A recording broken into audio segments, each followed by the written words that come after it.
后羿弃兵前景提要：9岁女孩贝斯被遗弃到了肯塔基州的孤儿院，母亲自尽的画面挥之不去。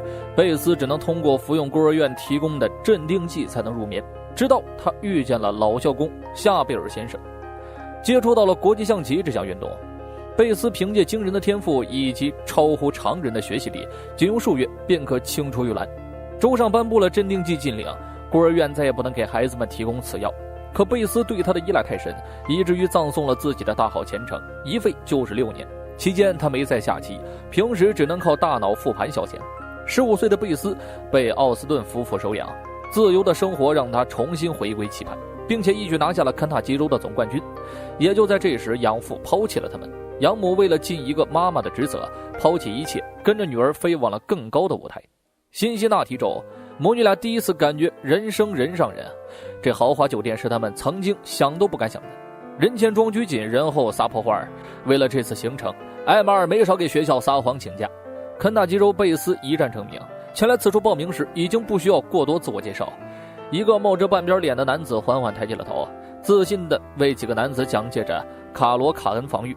他是本尼，上届国际象棋全美冠军，性格犀利，为人自大，有象棋的地方自然就会吸引贝斯。上前想讨论一番，却被本尼狠狠教育了。他用经验证明了贝斯的技巧不够完善。相比刚刚开启象棋生涯的贝斯而言，本尼更像是经验丰富的老油条，自然不会对这种小比赛感兴趣。而且比赛打多了，对棋手并不是好事。一路过关斩将的贝斯遇到了肯塔基州的老朋友麦克马特兄弟俩。叙过旧后，回到房间开始研究自己的漏洞和软肋，却发现自己无敌。一旁的埃尔玛是烟酒不离手，被丈夫抛弃后反而变得乐观积极。贝斯的每场比赛都能游刃有余，就连不懂棋的埃尔玛都看得津津有味。辛辛那提州的比赛就快结束了，贝斯把目标放到了更高的全国公开赛，赢下冠军还有可能参加国际比赛，奖金绝对丰厚。本尼就已经迈进了国际比赛，若能战胜强大的苏联棋手，定能夺冠。可这又谈何容易？在当时那个年代，俄罗斯在国际象棋界的影响如同中国在乒乓球上的地位，比赛就是杀猪啊！贝斯赢下1800等积分的鲁道夫，成为了辛辛那提州的冠军。虽然奖金薄弱，但也足够母女俩吃顿好的了。埃尔玛跟着四处奔波，想要从贝斯那里得到10%的分成，但心里没底儿。可贝斯主动改成了15%，这让他很开心。为了让女儿实现愿望，他不停地给学校撒谎请假，解释的越来越娴熟。母女俩游走在美国各个州，一路斩获冠军。艾马尔承担起了经纪人和保姆的角色，把女儿照顾得很好，做到除了下棋自己全部摆平。他们越来越像一对母女。别家的孩子圣诞节都收着礼物吃着布丁，而贝斯却在前往下一站的航班上，唯一的礼物就是喝了人生中的第一口酒。埃尔玛不希望女儿过度劳累，安排了1天假期，带着贝斯在休斯顿享受女孩的生活。贝斯在杂志上看到了蝉联冠军的苏联棋手博尔戈夫，这应该是他夺冠路上的最大对手。为了能知己知彼，贝斯打算报个班学学俄语。专门媒体采访了他，并问起谁是你的象棋导师。他们不敢置信，当红女棋手竟是一个老校工启蒙的。没有人知道，从小被遗弃、没有安全感的贝斯，只能从这64格的棋盘上找到人生的希望。有些记者就喜欢问些敏感的话题，例如天才在左，疯子在右，询问贝斯是否有着别人不知道的方法来寻找平衡。贝斯想到了镇定剂，慌张避而不答，那是自己最大的秘密。此时艾马尔出来保护女儿，并且送了课，对记者一脸无语和嫌弃。贝斯被赋予了象棋王后的称号，在那个男人主宰的年代，贝斯一鸣惊人，学校都因为他创立了象棋俱乐部，不少男粉丝慕名而来。以前瞧不起他的女孩都主动邀请贝斯参加派对，穿上了精致的服装，悉心打扮了一番。贝斯不想在同龄人面前露怯。女孩们问起他周游各地最喜欢哪个城市，贝斯脱口而出休斯顿。女孩们充满不屑，贝斯不想被人看不起，改口说道自己更期待拉斯维加斯的比赛。可自己始终格格不入，他们谈的念的都是男孩和两性问题。毫无经验的贝斯接不上话，像是2个世界的人，只能偷偷拿了瓶酒，回到家用属于自己的方式寻欢。只是这次天花板的棋子异常博大，妙龄的贝斯也开始去摸索那些歪逼八步的事了。1年后，贝斯抵达拉斯维加斯参赛，因为母亲生病，他不得不把计划延期1年。在这里意外遇到了男神陶恩斯。早已是29佳人的贝斯没有了当年的娇羞，陶恩斯也不再是当年的棋手，而是成为了杂志社编导。有了对男性的渴望，贝斯又和陶恩斯不期而遇。他觉得冥冥中要成大事啊！陶恩斯邀请他回房间拍几张杂志封面，进屋脱衣服的举动让贝斯有点紧张又有点期待。拍照的过程总给人一种调情的感觉。贝斯已经准备好为男神献出一切，可下一秒贝斯呆住了。陶恩斯的房间还住着一个人，而且是个男人。察觉到男神是同的时候，贝斯的梦想破灭了。他回到母亲身边，心态发生点变化，只能大口大口饮着啤酒，想要靠酒精麻痹自己。这是他第2次喝酒，因为埃尔玛身体需要休养，贝斯在拉斯维加斯的赛事速战速决，还在这儿遇到了本尼。只是本尼忘记了初次见面的场景，他更像是一名船长，身边围绕着一群海盗。本尼和贝斯聊起了5年前肯塔基州的对决，他看出了贝斯当时的岂有纰漏。若是贝尔提克看出这个纰漏的话，贝斯必属无疑。捕风捉影的话，他肯定是不信的。直到贝斯复盘了当时的对局，确信本尼说的无误之后，他心态崩了。自己5年来从来没有发现啥端倪，而本尼仅靠着报道上的文字就发现了，这打击了一路以来都异常自信的贝斯，只能靠镇定剂稳住情绪。次日，全美公开赛召开了，自然是属于100%胜率的贝斯和上届全美冠军本尼之间的较量。不过本尼在有着2场平局的战绩，作为全胜的贝斯有着天然的优势，只要稳扎稳打就能拿下全美冠军。但昨天的事儿对贝斯产生了影响，他想要一举拿下本尼，证明自己比对方强。于是贝斯主动发起进攻，准备给本尼挖个坑。几步下来，本尼就已经有了中招之势。此刻贝斯的信心重回巅峰，认为眼前这个狂妄自大的男人也不过如此嘛。出乎意料的是，本尼轻松化解，并反攻向了贝斯，直到把贝斯逼向了绝境。本尼看似没用的操作却环环相扣，直至让贝斯措手不及。尽管他想要反击，但总是找不到本尼的破绽。那一刻他想起了老校工，贝斯自认无望，选择了认输，但他也仅是输了1局。由于本尼2场平局，所以他们2人获得了联合冠军。第一次受挫，贝斯的情绪很不稳定，甚至对母亲发了脾气。哪怕不懂棋的母亲一直在哄他，没尝试过失败又怎么会成长呢？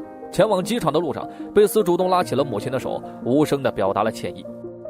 俄语课后，同班学生约贝斯出去鬼混，在这里贝斯接触到了违禁品，整个人飘飘欲仙。这里的环境无不在暗示着贝斯，在药物的催动下，贝斯把第一次给了路人甲，起床后还把别人的屋子收拾得干干净净。他突然有点喜欢上了这种放纵的感觉，原来人生除了象棋还有那么多快乐。母亲对他只有一个要求，别中奖。贝斯嗨了几天几夜，对这群学生也没什么兴趣了。这种生活直到贝斯高中毕业，为了给女儿庆祝，埃尔玛送给了他一只宝路华手表，虽然档次不高，但代表了全部的母爱。贝斯将前往墨西哥比赛，随后就是冠军杯，如果不出岔子的话，还能去巴黎比赛。浪漫之都都是女性的最爱，埃尔玛也同样向往。在飞往墨西哥的航班上，母亲对贝斯坦白了一件事情，他有个相识多年的笔友就在墨西哥，这次还能顺便见上一面，现代化叫做网友面基。不过当初那个年代没有照片，长啥样基本就是啥样了。艾马尔的笔友纽曼尔一看就是情场老手了，惹得艾马尔哈哈大笑。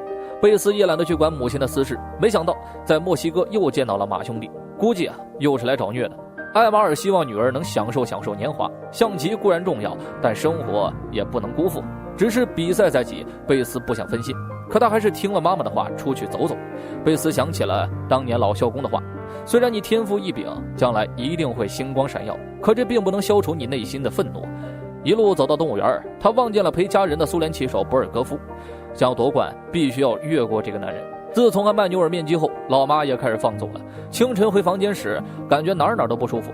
他向女儿道歉说，今天没有办法看你比赛了，自己实在是太困了，希望赛后贝斯能把战况一字一句转述给自己。白天的比赛异常顺利，决赛之前的对手都是总经验的。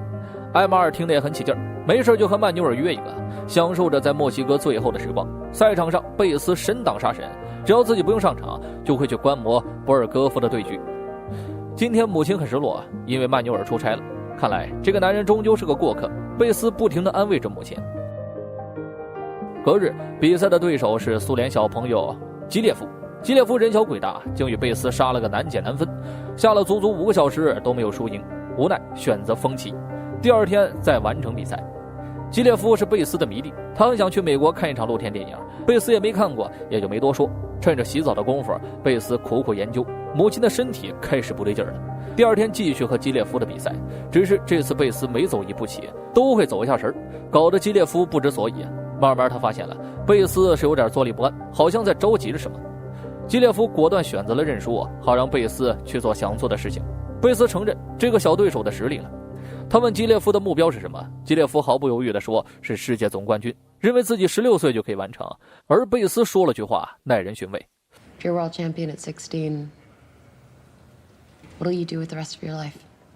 这时场馆内响起了钢琴声，贝斯闻声去看到了母亲。琴声结束后，他和众人一同鼓起了掌。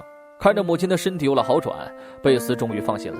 他这一整天都坐立不安，回到房间简单吃了点东西。在电梯里，贝斯看到了博尔戈夫，此时他正和一行人交谈。贝斯懂俄语，听了耳朵发现这帮苏联人不简单呢，竟然把自己研究得这么透彻，这反而坚定了贝斯的胜负欲。政府为了防止博尔戈夫逃跑，安排了克格勃看守，着实不把人当人啊。贝斯和马兄弟连夜分析了博尔戈夫，他让马兄弟给母亲留个位置，一清早就赶去比赛。落座后，双方和善握手。贝斯是个全攻型选手，内行人又都叫博尔戈夫为西西里防御大师，也就是说贝斯的进攻对博尔戈夫毫无意义，对方总能引诱贝斯步入陷阱。更何况博尔戈夫是白棋，优势就是快贝斯一步。贝斯处处受着限制，他望向空缺的观众席，最终选择了认输。回到房间，向母亲说出了博尔戈夫的强大，这个人完完全全就是个下棋机器。可不管他怎么说，母亲都没有回应。贝斯点亮了床头灯，愕然发现母亲已经去世了。酒店呈报了后事，他们认为艾玛尔的死因是因为肝脏衰竭。贝斯让酒店帮忙联系了养父奥斯顿，可对方就是个无情的人渣，根本不关心艾玛尔是怎么死的，也没有功夫过来善后，让贝斯自己联系艾玛尔的家族。另外别忘了给肯塔基州的房子还贷款。贝斯怒挂电话，到药店买了一堆镇定剂，带着母亲飞回了肯塔基州。飞机上再也没有了欢声笑语，没有了唠唠叨叨，只有空空的座位和贝斯的眼泪。